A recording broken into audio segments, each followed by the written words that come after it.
In this video, we can discuss about pharmacology of insulin and different insulin preparations.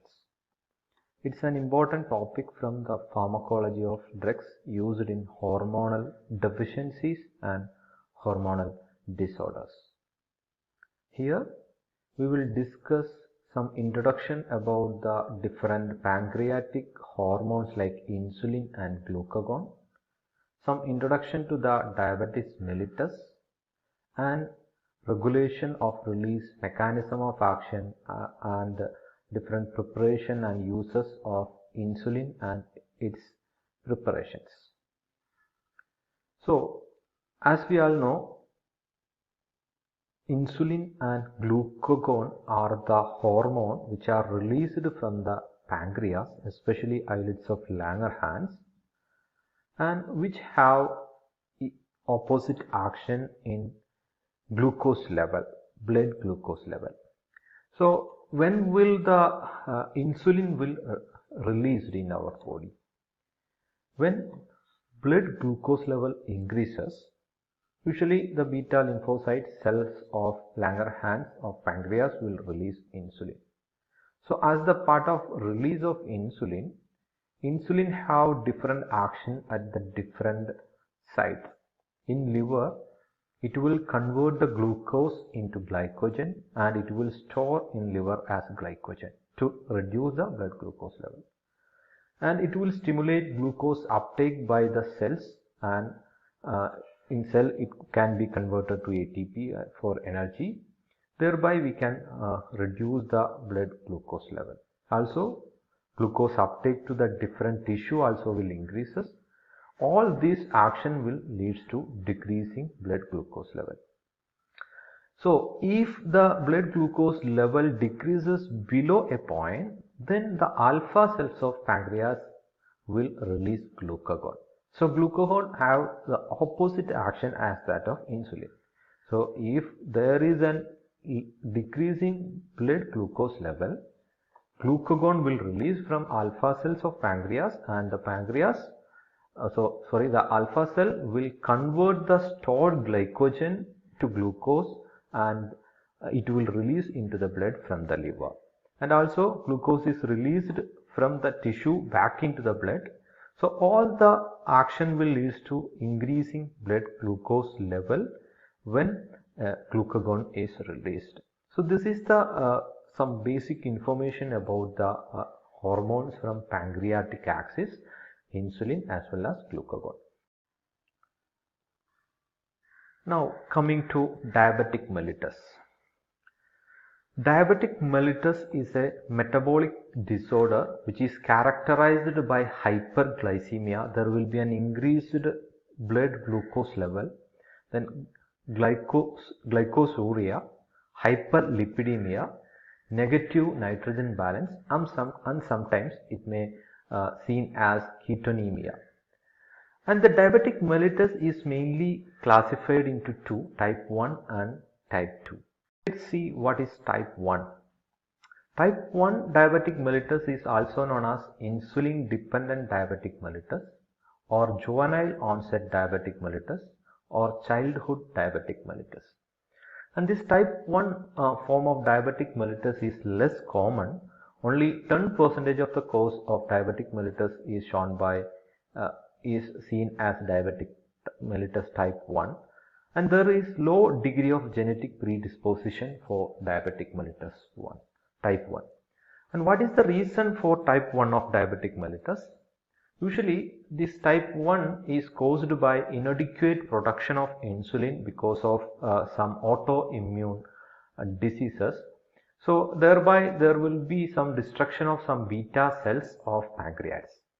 So in effect there will be a low level of circulating insulin, and the decreased insulin in patient may more prone to ketosis. Now how can we control type 1 diabetic mellitus? We can control by using insulin injection. Since our body cannot synthesize insulin due to destruction of some beta cells of pancreas. So that is the type 1 diabetic mellitus. Now coming to the type 2, it is also known as non-insulin dependent diabetic mellitus, maturity onset diabetic mellitus. It is also known as adult diabetic because usually it will occur after the age 40 in obese individual due to some genetic factors or due to aging or some peripheral insulin resistance. And this is the most commonest form of diabetic mellitus. Type 2 is the most commonest form of diabetic mellitus. 90% of the diabetic mellitus cases are type 2. And there is a high degree of genetic predisposition in case of type 2 diabetic mellitus. Here, the insulin level are normal or elevated, but there is either a decreasing the number of insulin receptor or cells, or the cells cannot take up the insulin to the respective receptors. So how can we control type 2 diabetic mellitus? We can control by dietary changes as well as regular exercise along with the oral hypoglycemic drugs. So that is the type 2 diabetic mellitus. In some other classification, there are two more diabetic mellitus type 3 and type 4. Type 3 diabetics are the diabetics which occur due to the cause like chronic therapy of some drugs like thiazide, urea, then glucocorticoids, dioxide, and disease-induced type of diabetics. There will be an increased level of glucose due to some drug therapy or due to some disease-induced. Now, type 4 diabetics, this is also known as gestational diabetics. Usually 4 to 5% of the patient are suffering from type 4 diabetics. There will be an increased blood level than the normal generally occur during the third semester and after the postpartum period. And the placental hormone will promote the insulin resistance. So these are the type 3 and type 4 type of diabetic mellitus. Now let's have an idea about what is the blood glucose level, normal glucose level.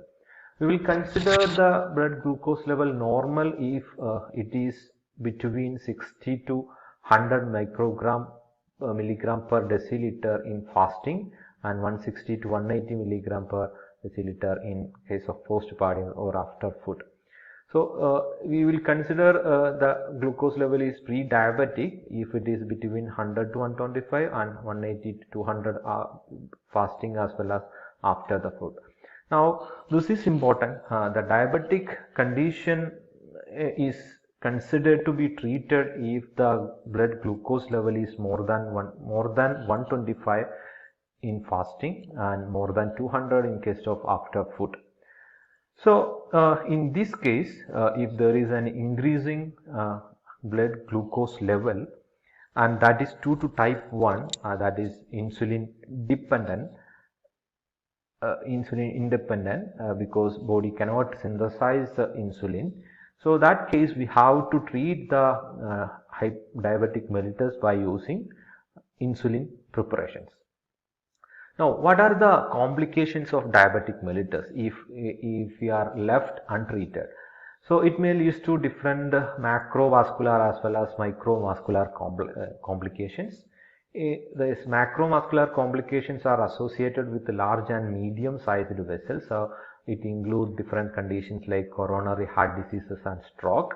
And microvascular complications are due to the vascular pathology of small vessels and which include neuropathy, nephropathy as well as retinopathy. Now coming to the structure or chemical structure of an insulin. So insulin is a 2-chain polypeptide which is having 51 amino acid with molecular weight of 600 Dalton and which have 2 chain A 21 amino acid, chain B has 31 amino acid. So this is the structure of an human insulin. Actually the human insulin are synthesized in the beta cells of pancreatic cells as a single chain peptide which is known as pre-proinsulin with 110 amino acid, 110 amino acids. So with the help of an enzyme endopeptidase which is converted to proinsulin which containing 86 amino acids. And from this proinsulin by using protease in the Golgi apparatus, it is converted to insulin that is released into the blood. So normal insulin that is released into the blood, which consists of 51 amino acid with the chain A containing 21 amino acid and chain B containing 30 amino acid, and this chain A and chain B are joined by an disulfide link. Okay, so this is the structure of an insulin. Now coming to the regulation of insulin release in our body. Usually under the basal condition, 1 international unit of insulin is secreted per hour by our human pancreas. And there will be a much large quantity is secreted after every meals also. So for the release of insulin, there are 3 type of mechanism: chemical mechanism, hormonal mechanism and neural mechanism. Let's discuss one by one. First one is chemical mechanism. The beta cells have a glucose sensing mechanism depend on the entry of glucose into the beta lymphocytes. So upon entry of glucose into the beta lymphocytes, it will get phosphorylated as a part of metabolism, and which will lead to activation of glucose sensor, which will indirectly inhibit ATP sensitive potassium channel, and this inhibition of ATP sensitive potassium channel will result in partial depolarization of the beta cells, which will increases the intracellular calcium availability. So if there is an increasing intracellular calcium availability, it will lead to exocytotic release of insulin storing granules. So that is the chemical mechanism of insulin release regulation. Now coming to the second mechanism of insulin release, that is hormonal mechanism. So there are different type of hormones in the body. Usually the somatostatin, which is an growth hormone releasing inhibitor hormone, so that will inhibit the release of both insulin as well as glucagon. Now glucagon will stimulate the release of insulin as well as somatostatin also, and insulin have an inhibitory action on glucagon secretion, and another polypeptide which is released from the beta cells, that is amylin, have inhibitory action on glucose secretion through the central site of action in the brain. So this is the hormonal mechanism. Now coming to the neural mechanism, there are different nervous system, nerval supply are there in the islets of Langerhans of pancreas. So adrenergic alpha 2 receptor activation will lead to decreasing insulin release by inhibiting beta cell adenyl cyclase. Then adrenergic beta 2 stimulation will increases the insulin release, and cholinergic muscarinic activation by acetylcholine will cause insulin secretion through IP3 DHE. So these are the different nerval mechanism or neuronal mechanism for the release of insulin into the body. Now coming to the mechanism of action, when there is an increasing blood glucose level in our body, our beta cells of islets of Langerhans of pancreas will release insulin. So when this insulin is released, they will act by binding with some specific insulin receptor, and this specific insulin receptor as a large transmembrane glycoprotein complex type of receptor which are belonging to the kinase linked type 3 superfamily, and the receptor, this specific insulin receptor consists of 2 alpha and 2 beta subunit, and by the action on the receptor they will decreases the blood glucose level by different mechanism. Now coming to the actions of insulin. So by binding with the insulin receptor, the insulin will produce decreasing blood glucose level by different actions. It will inhibit hepatogluconeogenesis.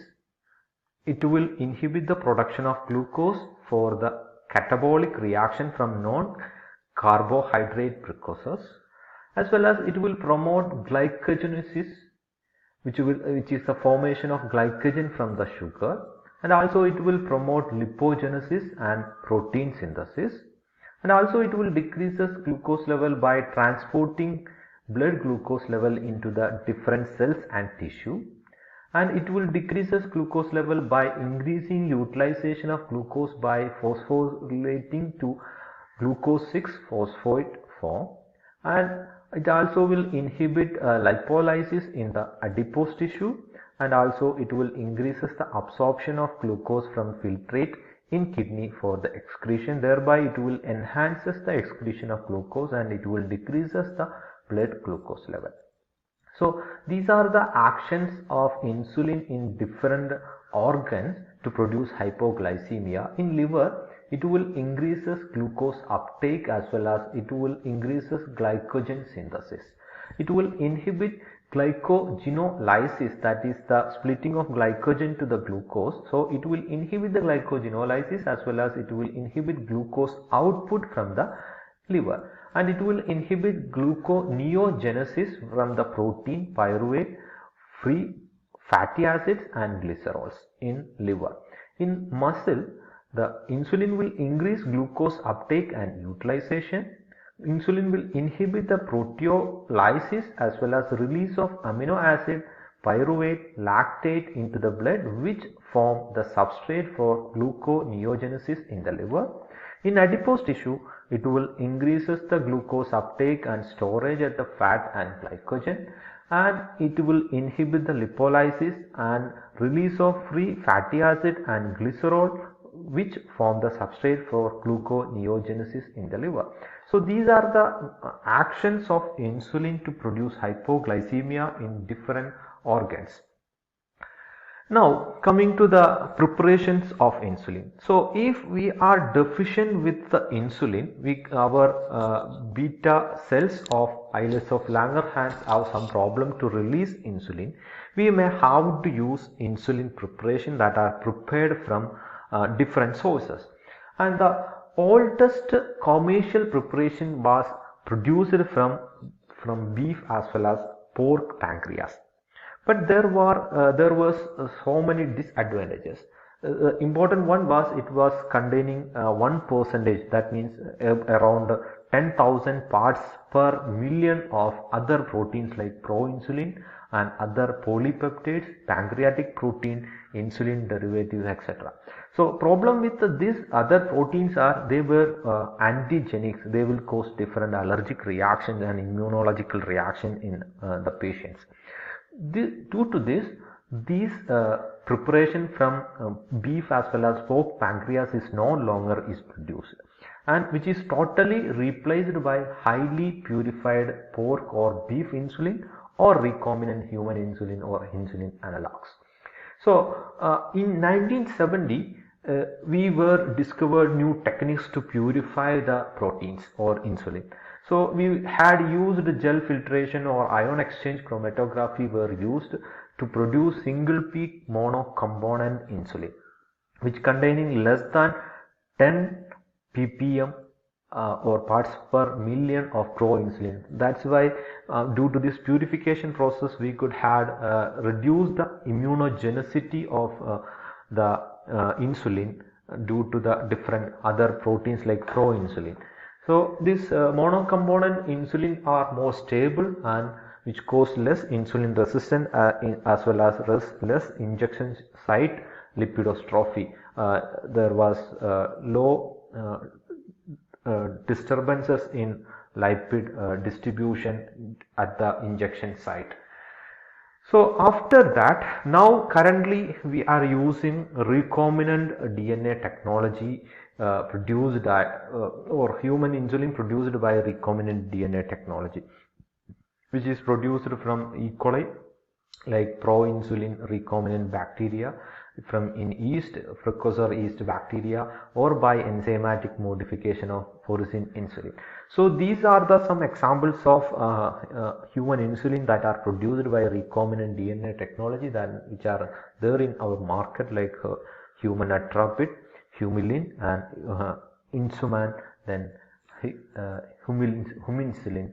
All these are or the human insulin from recombinant DNA origin that is prepared in different form, like soluble insulin injection or Lente human insulin injection or isophane insulin injection.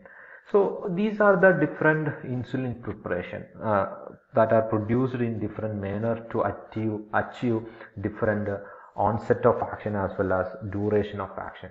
So insulin preparation can be classified into rapid acting, short acting, intermediate acting and long acting preparation. Example for rapid acting are insulin lispro, insulin aspart, insulin glulicin. And a short acting example is regular or soluble insulin, and intermediate acting insulin like insulin zinc suspension or in Lente insulin, neutral protamine hegedron or NPH or isophane insulin, and long acting examples are insulin glargine and insulin detemir. Now let's start with the short acting or regular soluble insulin. So these are buffered neutral pH solutions of unmodified insulin which is stabilized by small amount of zinc.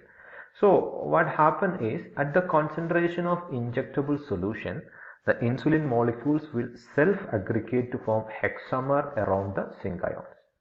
So by forming this hexamer around the zinc ions, after injection, the insulin monomers are released gradually by dilution so that the absorption occurs slowly. Usually, the peak of action will occur after 2 to 3 hours of injection and duration of action will up to 6 to 8 hours. So, as we increases the dose, it will act longer. So, as we increases the dose, it will act longer and it will show long duration of action. And these are generally injected half an hour to 1 hour before the meal. The slow onset of action is not applicable to the IV injection because insulin hexamer dissociate rapidly to produce prompt action. So that is the short acting insulin. Now coming to the rapid acting insulin, examples are insulin lispro, insulin aspart and insulin glulicin, which are clear in appearance and onset of action between 0.2 to 0.3 hours and peak of action into 1 to 1.5 hours and duration 3 to 5 hours, and which can be mixed with the short acting regular or soluble insulin as well as NPH insulins. So first one is insulin lispro. This is a rapid onset short acting form of insulin which is less associated with hypoglycemia. And these are produced by reversing proline and lysine at carboxy terminus of B chain at 28 position as well as B chain at 29 position. So that is the method to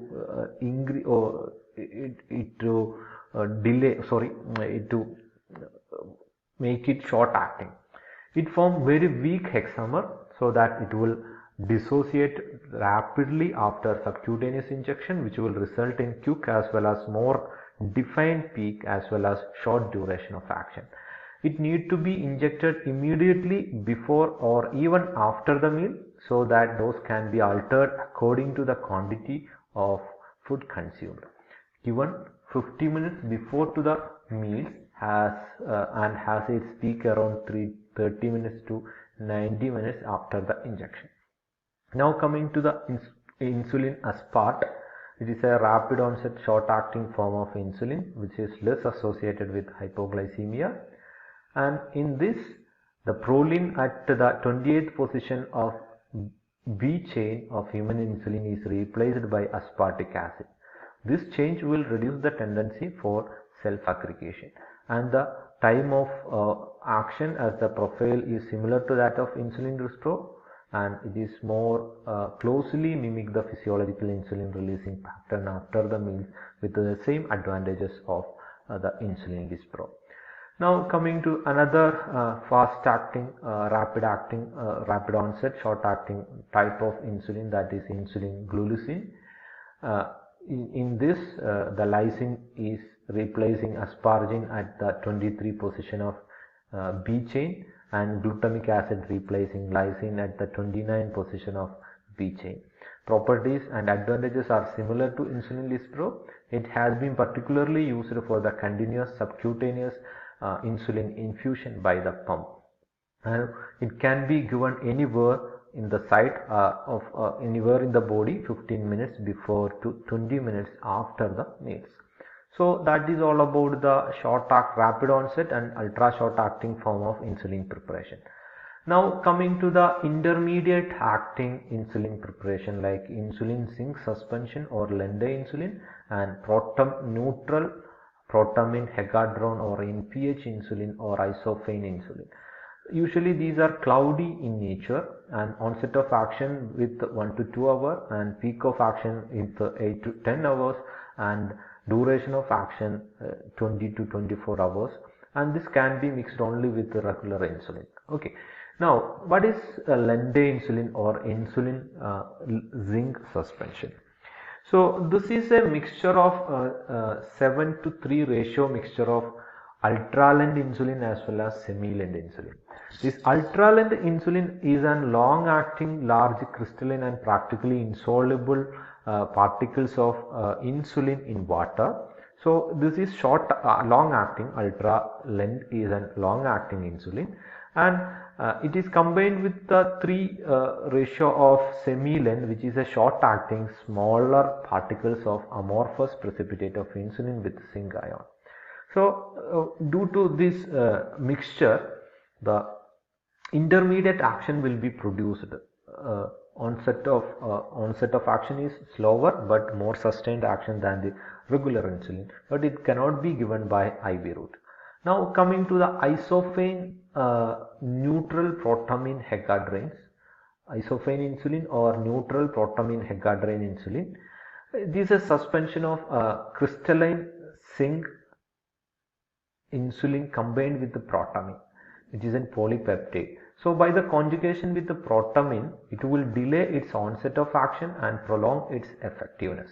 Usually it is given in combination with the regular insulin in a ratio of 70 to 30 or 50 to 50 is injected twice daily before the breakfast and before the dinner. So that is the isophane insulin or NPH insulin, neutral protamine hegadrone insulin, which is used as an intermediate acting insulin preparation, which is cloudy and duration of action is 20 to 24 hours. Now coming to the long acting insulin, that is insulin glargine as well as insulin detamate, which are clear and onset of action with 2 to 4 hours and duration of action to 24 to 24 hours, and which cannot be mixed with any kind of preparations. Now coming to insulin glargine, it's a long-acting biosynthetic insulin which is having 2 additional arginine residue at carboxy terminus of P chain, and glycine replaces asparagine at 21 position of A chain. So by this modification, it remains soluble at pH 4 of the formulation, but it will precipitate at neutral pH encountered on subcutaneous injection, which will extend the duration of action of this preparation. A depot is created from which monomeric insulin dissociates slowly to enter the circulation. So this onset of action is delayed, but relatively low blood level of insulin are maintained for up to 24 hours. And this insulin glargine is suitable for daily injection to provide background insulin action, and fasting and interdigestive glucose level are effectively lowered irrespective of time of the day when injected on the site of subcutaneous injection. Now another long acting insulin is insulin detamate. It is a myristoyl radical is attached to the amino group of lysine at the 29 position of B chain of insulin chain. As a result, it will bind with the albumin after the subcutaneous injection, from which the free form become available very slowly. Onset of action is delayed, but relatively low blood level of insulin are maintained for up to 24 hours. But twice daily dose may be needed for in this case of insulin determinant. So these are the different insulin preparations. This rapid insulin rapid acting insulin like insulin lispro can be mixed with the regular as well as NPH insulin, and this regular insulin can be mixed with all the type of preparation except the insulin long acting insulin like insulin glargine as well as insulin detamab. So that is all about the different insulin preparation that are available in the market. Now coming to the adverse drug reactions of insulin preparation. The important adverse drug reaction is hypoglycemia due to the action of insulin. It may occur due to the insulin overdose or due to the insufficient calorie intake or like missed meals, improper meal content, delayed meal, etc. Or it may be due to the ethanol consumption, which will promote hypoglycemic response. And the symptoms can be divided into two, those due to the counter regulatory sympathetic stimulation like sweating, anxiety, palpitation and tremor, and or those due to the deprivation of the brain of its essential nutrient glucose. It may produce dizziness, headache, behavioral changes, visual disturbances, hunger, fatigue, weakness, muscular incoordination and sometimes fall in BP. So this is the first adverse drug reaction of insulin, hypoglycemia due to the action of insulin. It will decreases the blood glucose level below the normal glucose level. Now other adverse drug reactions are hypokalemia. Insulin will draw potassium into the cell with the glucose, so there will be a decreasing potassium level in the blood glucose level, and it may also cause some allergic reactions like urticaria, angioedema and anaphylaxis when sensitized to non-human insulin when gets non-human insulin, etc. And now local reactions like swelling, erythema, stinging, lipidostrophy of subcutaneous fat around the injection, and weight gain and some injection complications are other important adverse drug reactions of insulin. And finally the different injection site of insulin. Insulin is usually administered as subcutaneous injections in upper outer arm, then abdomen, then buttock, then upper outer thigh. These are the different site of injection for subcutaneous injection of insulin. And finally coming to the uses of insulin. Insulin is mainly used for the patient with the type 1 diabetic mellitus and also for gestational or type 4 diabetic mellitus, for emergency treatment of diabetic ketoacidosis, and in case of acute alcoholism. Insulin and glucose are given to hasten the metabolism of alcohol in the liver. So these are the uses of insulin.